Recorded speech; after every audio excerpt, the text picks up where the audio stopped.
Kangaroo court शिकार हेले 23 परिवार। अस्तरंगे कंगारू कोर्ट शिकार हेले 23 दलित परिवार। सांबादिक सम्मेलन माध्यम सरकार निकट में दाबी उपस्थापन कले अस्तरंग अलसाई पंचायत बारंग अंचल 23 दलित परिवार लोक मैंने। पिपिली रे आयोजित यह सांबादिक सम्मेलन में दलित परिवार पुरुष और महिला माने एकत्र होई सेमानक समस्या उपस्थापन करिसेंती। देखंतु नवीन पटनायक स्वच्छ शासन और 5T जो डिंडिम तार नग्न उदाहरण अस्तरंगर बरांग ग्राम रे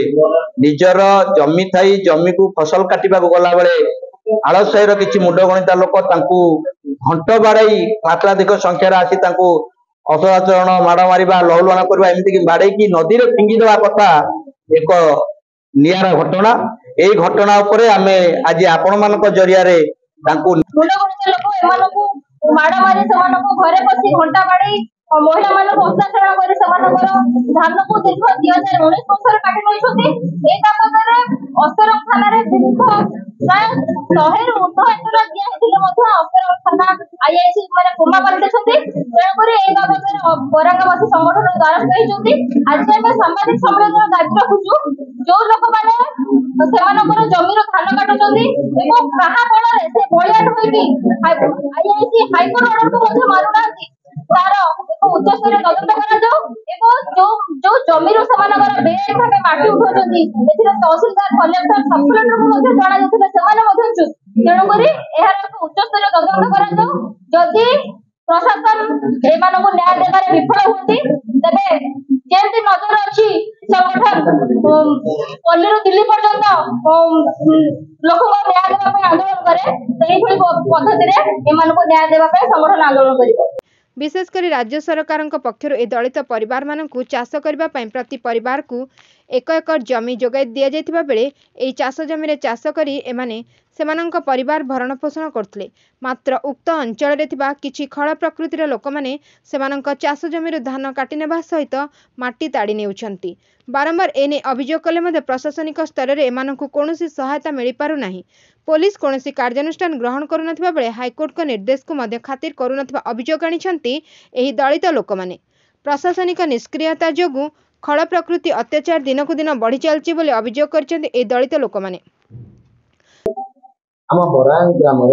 दलित परिवार 23 जन बिहबेगारी मौजा आलसाई पंचायत बिहबेगारी मौजा दीर्घ दिन है चाषबास कर सरकार ये गरीब लोक एक अनुकंपामूलक एत लेखा जमी प्रदान जेहेतु से भले चली पारे किंतु पड़ोसी ग्राम आलसाई मौजार किसी दुर्दांत श्रेणी लोक फल प्रकृतिर लोक ये हरिजन बाउरी मानक एमती चाष उच्छेद कर धान सब वर्ष काटि नेबी ये प्रयास जारी रखिले जहाँफल आम हाईकोर्ट द्वारस्थ माननीय हाईकोर्ट निर्देश देले आईआईसी देले यार तदंत कर उचित न्याय दिया किंतु तहसीलदार को आम आगुक जनइबू 8 दिन भितर वर्तमान सुधा आम से संपत्ति से बाली माटी काढ़ी जेसीबी द्वारा चोरी कर राति बिक्री कर आम विरुद्ध से टंकार खर्च करेंगे किंतु आज पर्यंत है कौन सरकार तरफ आम जिते आपत्ति कले भी कहीं शुणुना किंतु आज आम स्थानीय विधायक दानवर तुषारकांत बेहेरा पाखक गले तार कौन सुजोग आमको दौना कौन न्याय तार असुविधा कौन आम जमी 5 वर्ष है जमी चाष कर जदि चाष कर सी हूँ बेहरा जदि बेहरा आम जो 23 जन भागुक कर आम धान करू माने हल करूँ कादू सब करूँ रुआ रुई सार सब कभी पकाऊ सी आमको बाड़िया टाइम देवे गोड़ा गई कौन आमको विभिन्न प्रकार सदासदी करम धान काटिक नहीं पड़े जाऊँ आम सब वर्ष से नौ आम सब वर्ष करूँ जदि आम थाना एतला देलु आम थाना एतला देलु सी आम एतलार किसी उत्तर आमको देले जदि न नेले आम से संगठन आस नेलु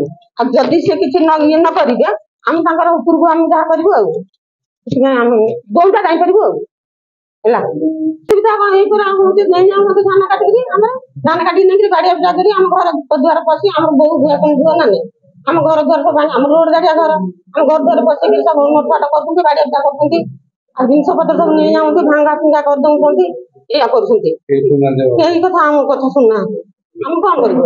ଆମେ ଯେମିତି ହେଲେ ଯାହା ହେଲେ ଉପାଧି ନବୁ ନା ନାହିଁ। ସେପଟେ ଏହି ଦଳିତ ଲୋକମାନଙ୍କ ସପକ୍ଷରେ ରାଜ୍ୟ ଦଳିତ ସଂଘ ନେତୃତ୍ୱମାନେ ବାହାରି ଏକ ଦଳିତ ଲୋକମାନଙ୍କୁ ସରକାର ତଦନ୍ତ କରି ନ୍ୟାୟ ପ୍ରଦାନ କରନ୍ତୁ ବୋଲି ଦାବି ରଖିଥିବା ବେଳେ ସରକାର ଓ ଜିଲ୍ଲା ପ୍ରଶାସନ ଆମର ସମସ୍ୟା ସମାଧାନ ନ କଲେ ଭୋଟ ବର୍ଜନ କରିବୁ ବୋଲି ଧମକ ଦେଇଛନ୍ତି। Bureau report, Ekamra news.